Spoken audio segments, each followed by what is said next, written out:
This is the facelifted version of the 4th generation of the Hyundai Verna, and it might seem that not much has changed, but Hyundai has actually done a lot of changes, both good and bad. But before we start, let me show you this awesome car perfume from Involve Your Senses. This is the Involve 1 Musk. This is actually my personal favorite. It has a nice musky manly aroma.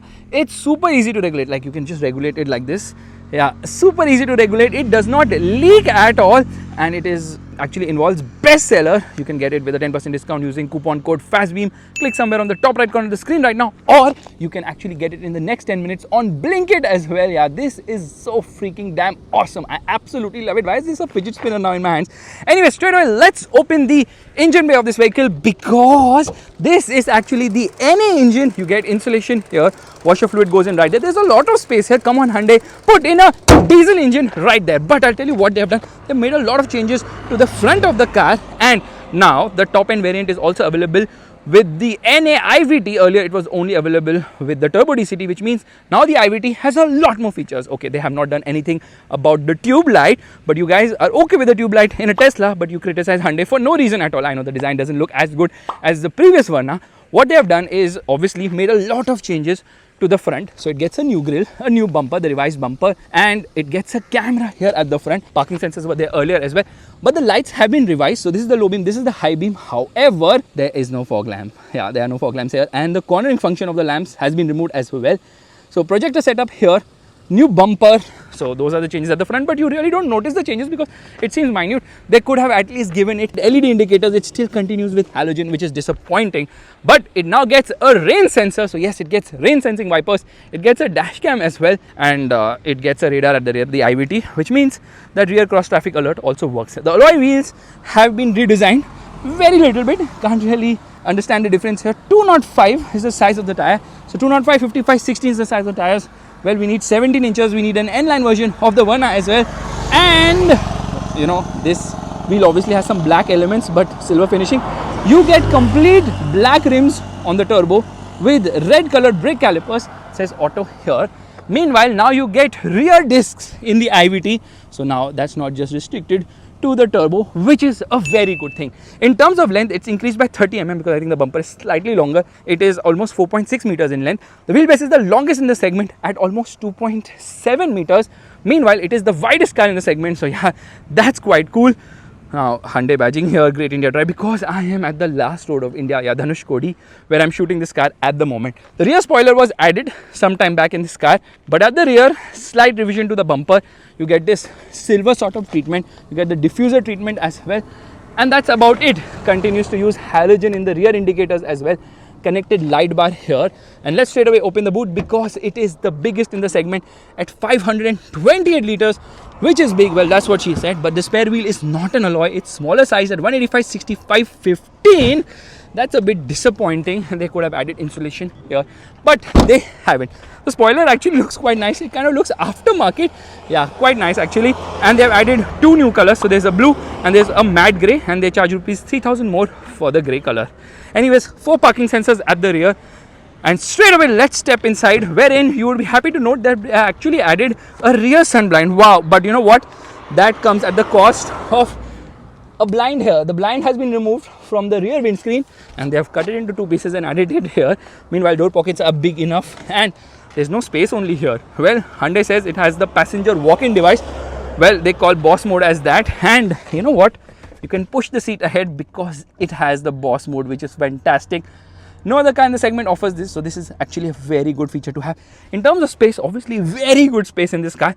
Good legroom, good knee room, good footroom as well. Under thigh support is decent. It's not bad. It's actually good, and headroom also seems adequate for someone as tall as me. I'm 6 feet 2 inches tall. Obviously, sort of sloping roofline here. You get magazine pockets, slightly scooped out magazine pockets there. Rear AC vents, one USB-C charging socket. Center passenger does not get a head rest though, and you get an armrest with twin cup holder. So yes, this thing is good, but removing this thing is not so good. And the interior actually is very lively because of this light beige or white color, which obviously gets very dirty. Like you can see the dirt marks almost everywhere, and this car has only done 1,000 kilometers, actually less than 1,000 kilometers. 8-speaker Bose sound system, which is actually quite nice in terms of audio quality. Height adjustable seat belts, airbag here. In fact, now this car has 7 airbags. A knee airbag has been added as well. So Hyundai has added a few more features to make the Slavia and Virtus look even more under featured now, which is kind of crazy. So yeah, rear seat experience is actually quite good. Seat recline angle is also nice. Obviously the recline cannot be adjusted, it's fixed, but you can actually not recline this seat, so the seat is also fixed. So yeah, you cannot increase the boot carrying capacity, but it has a really big boot, so you're not going to complain on that front. Meanwhile, the passenger now gets electric adjust, so 4-way power adjust for the passenger as well. That's a nice feature. And the glove box now, not now, it has always had the cooling function, but they've actually removed the air purifier from this car, which is kind of surprising considering we really need an air purifier these days. So they have removed the air purifier, they have removed the AQI monitor as well. And in terms of other features which have been removed, well, first let me show you what all has been added as well. So they have added full power adjust for the driver seat. So earlier it did not have height adjust, electric height adjust. Now it is 8-way power adjust with driver seat memory. Yeah, that's right. So you've got seat memory now, which is kind of crazy. Yeah, that's quite amazing. So you can save up to 2 people settings. In fact, when you turn on the vehicle, the seat moves ahead and behind, so it has the welcome function as well. You get a proper dead pedal there. This is for stop start, traction control, headlight leveler, and obviously the door pockets are really nice and big, but they should have had one touch up and down for all the power windows, which they don't, unfortunately. You see how dirty the interior has already got. The car has been barely driven. In the turbo you get all black interiors with red inserts, so that is obviously the variant to buy. And now once I step inside, I realize that the steering is all new. So gone is the 2-spoke steering wheel. Now you have this 3-spoke, which is very nice to hold, and it has 4 dots for H in Morse code, which is in line with other Hyundai cars like the Ioniq 5 as well as the Venue. And this awesome car perfume from Involve Your Senses slots in right here, so they've given a dedicated Involve promotion cup holder here, which is good.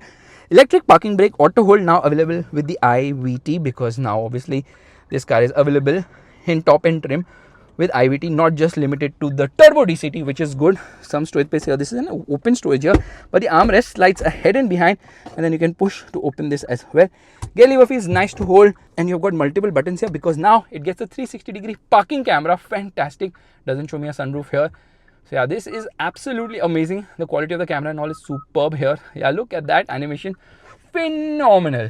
Meanwhile, lot of hard plastics almost everywhere in the vehicle, expectedly. This is a new cluster. Yes, that's right. Earlier it had the cluster from the old Venue. Now the cluster is from the new Creta, which means when you change the drive modes, you can also change the cluster modes.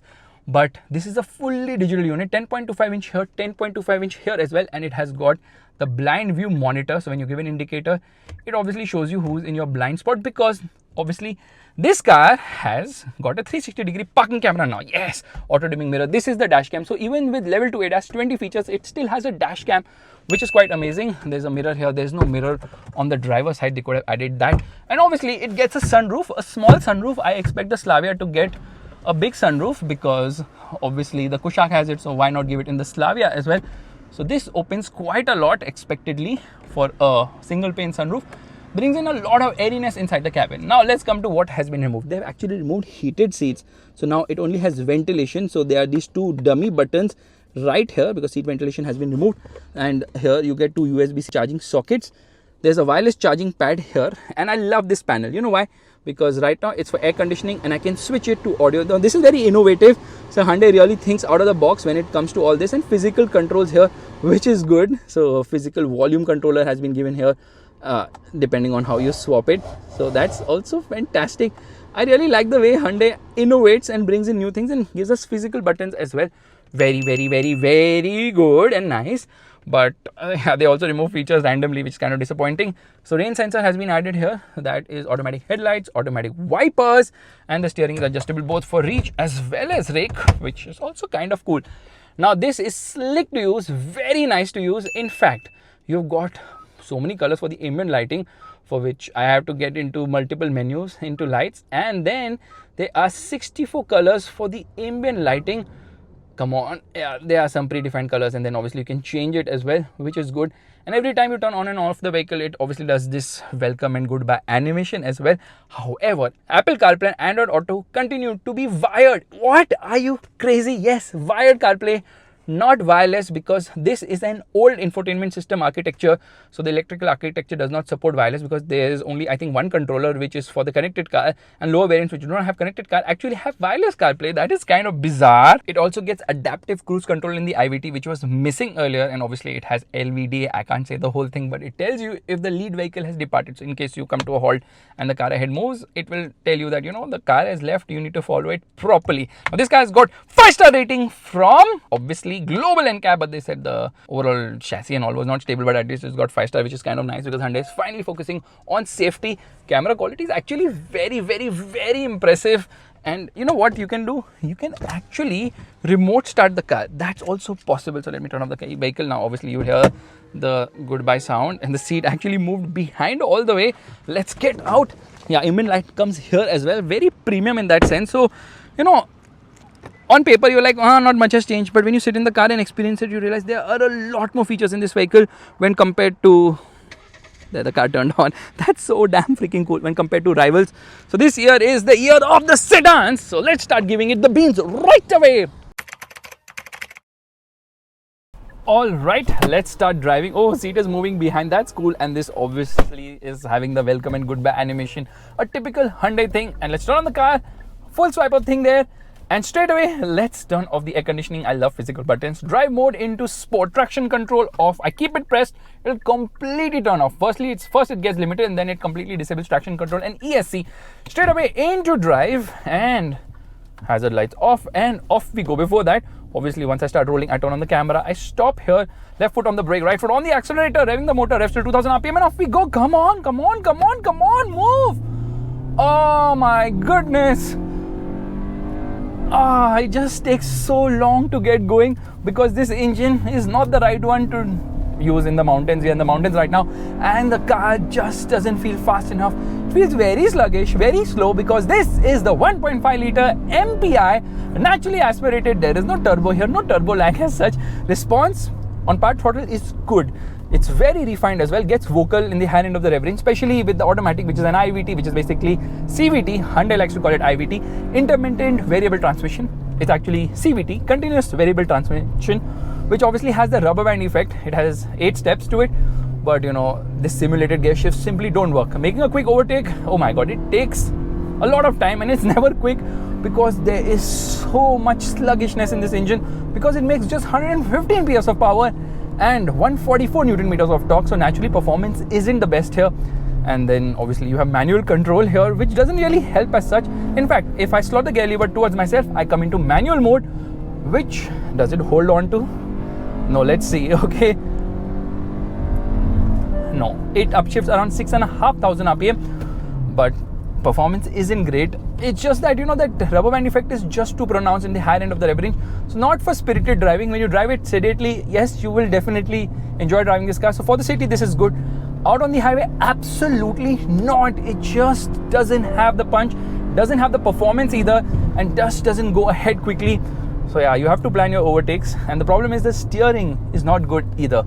I mean, it's light, it's obviously good in the city, but out on the highway, you want more feel and feedback, which is just lacking. It doesn't have the same level of driving enthusiasm like, say, the Virtus or the Slavia, in spite of the fact that those cars have higher ground clearance.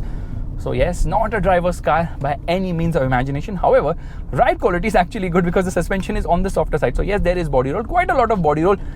And with this engine, you just don't have the performance only. Come on, I want some punch at least to make overtakes, but really struggling here because performance is quite lackluster. This is an engine which is best for those who are going to drive this car in the city, because out on the highway, you just realize it just doesn't have the punch only. It feels very, very, very sluggish. And even in spite of the fact that I'm in sport drive mode, I kind of feel that the car isn't moving as per my instructions. It's taking its own sweet time to respond here. Especially with the CVT, the rubber band effect is way, way, way too much. It just keeps revving. The car doesn't move at all. So that's the reason why you should pay rupees 2.5 lakhs, I think around rupees 2.5 lakhs more for the turbo. 1.5 litre turbo is absolutely phenomenal. It is the engine to buy in the Verna, available with both a manual as well as an automatic. However, they've actually discontinued the top end, the HX10. So this is the HX10, which is having all the bells and whistles. That is not offered. I mean, this variant is not offered with the turbo engine in the manual. Yeah, that's very, very, very disappointing, because earlier the manual guys could have everything, but now they'll miss out on a 360-degree parking camera, they'll miss out on like a lot of things. Doesn't matter, that is still the variant to buy, the turbo petrol manual, because it's so damn freaking awesome. 160 horsepower and 253 Newton meters of torque. Yes, that is the benchmark in the segment. Performance is so good there, na. 0 to 100 kilometers per hour in around 8.8 seconds. That's how quick it is. Here, this car takes almost 12 seconds to go from 0 to 100 kilometers per hour. And again, manual is better here, because obviously you have control on the gearbox. But gearbox is sluggish, it's not very fast, and obviously doesn't let you launch either. That's the reason why even with traction control off, there is no wheel spin here as such. The turbo wheel spins to glory. The turbo is absolutely amazing. Even if you opt for the DCT, it's just mind-blowing. The turbo is a turbo is a turbo. Hyundai has done a phenomenal job with the turbo, whether it's the 1 litre turbo in the previous Verna or the 1.5 litre turbo here. Just feels so freaking awesome to drive, which obviously makes me compare this car with none other than the Virtus and the Slavia. You can see understeer in plenty, front end getting washed out, lot of tires screeching happening here.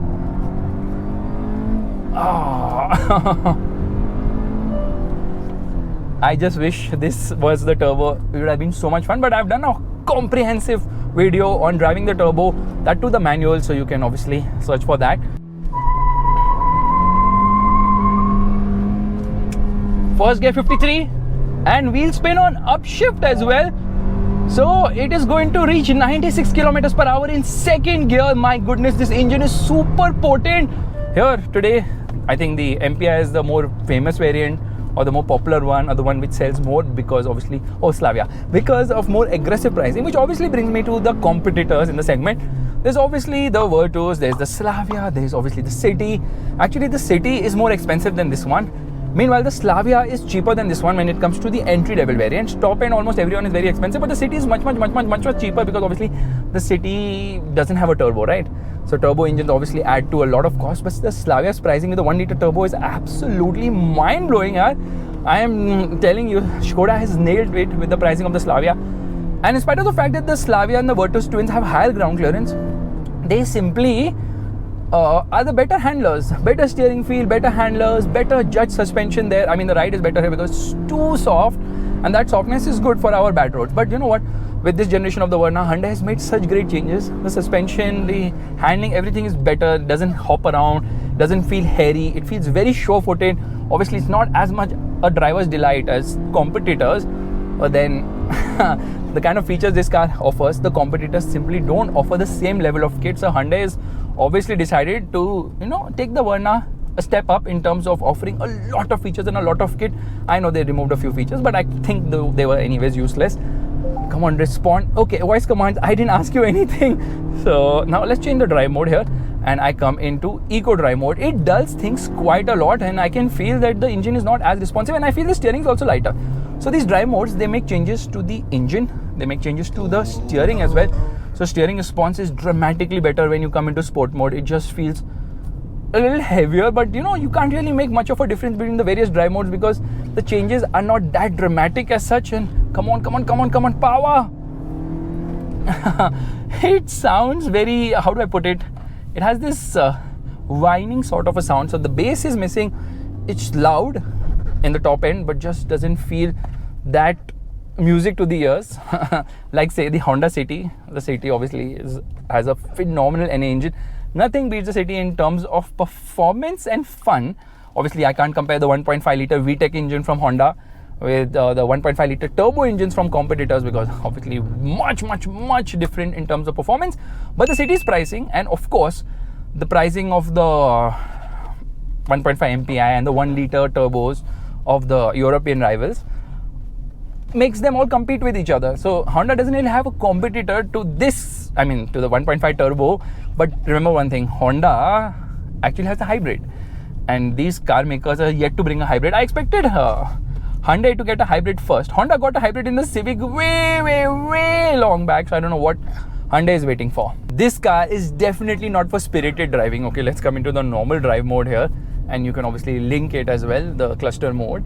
So when you drive it sedately, the smoothness will definitely impress you. It's very smooth, it's extremely refined, and obviously suspension noise is pretty well insulated, so you can't hear much of the road, unlike competitors, obviously the Europeans I'm talking about, which is kind of surprising. Koreans have done a reverse Uno here.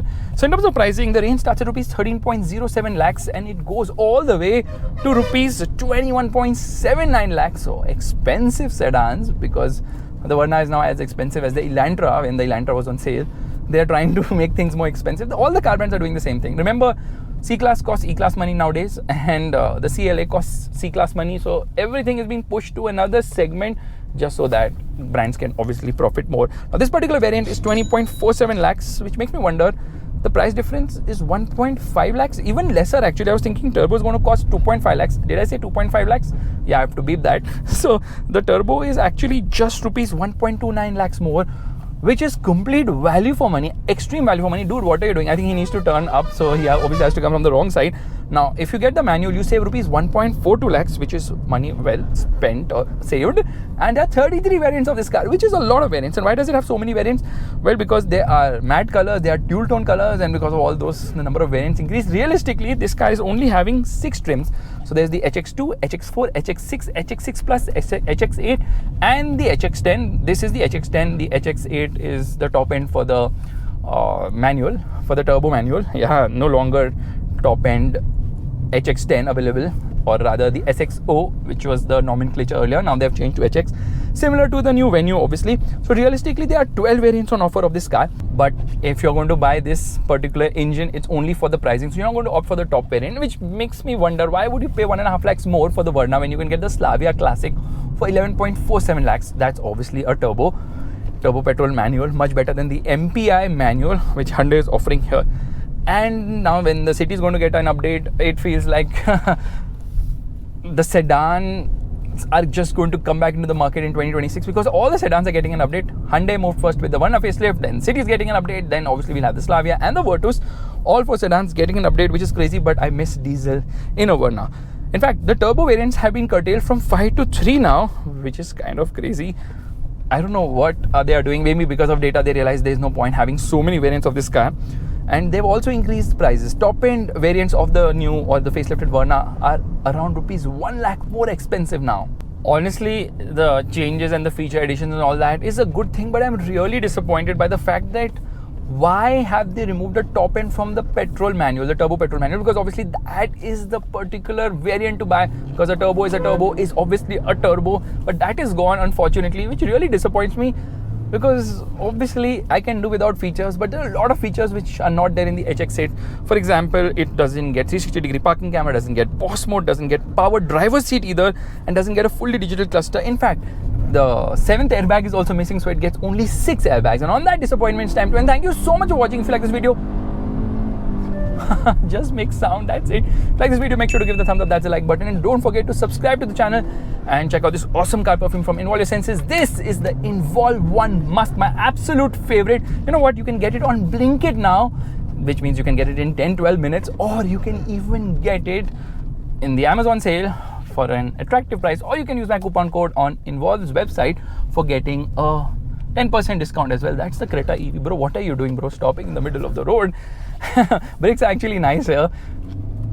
It's to do with the fact that sedans are just so much superior to drive. So braking performance is very good here. What's not so good though is the amount of planning which is needed to overtake something like a freaking Bolero, yaar. I am like struggling. Yeah, horn is okay. Never that great in Hyundai cars, so I'm not going to complain on that front.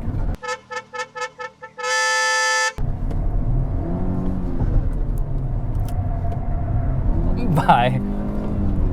Oh, by the way, which car would you pick out of these two? Okay, one is electric, but you know what, fuel efficiency of this car, around 8-9 kilometers per liter in the city. Out on the highway you can stretch it to 13-14 kilometers per liter. However, the turbo is actually more efficient on paper as per ARAI test.